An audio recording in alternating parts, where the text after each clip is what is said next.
ஹாய்ங்க. ஊரில் ஒரு முக்கியமான ஃபங்க்ஷன் இருந்ததுனால அதுக்கு தான் போகலான்னு சொல்லிட்டு காலையிலேயே கிளம்பிட்டோம். வீட்டு வீடு கிளம்போதே மணி 8:45. ஆனால் தூரத்தில் இருக்கிற பில்டிங் எதுவுமே தெரியல, அந்தளவுக்கு சரியான பனி. அப்புறம் நீங்கள் வந்து ட்ரெயின், பஸ் அதிலெல்லாம் ட்ராவல் பண்ணியிருப்பீங்க. ஆனால் இந்த மாதிரி ஈச்சரு, லாரி அந்த மாதிரிலாம் ட்ராவல் பண்ணுறது பிடிக்குமா அப்படின்னு சொல்லுங்கள்.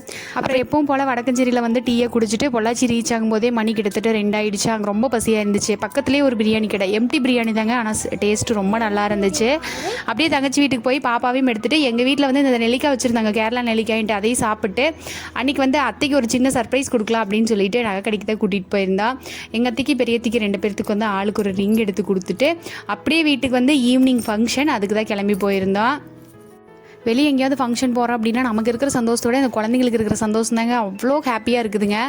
கம்முனருன்னு சொல்லியே நமக்கு வாய் வலி வந்துடும் போல். அப்படியே நைட் டின்னரு, அடுத்த நாள் காலையில் டிஃபனு, மதியம் விருந்து எல்லாம் முடிச்சுட்டு நல்லபடியாக காது குத்து ஃபங்க்ஷன் முடிஞ்சுது. அவ்வளோதான். நாளைக்கு வீடியோவில் பார்க்கலாம்.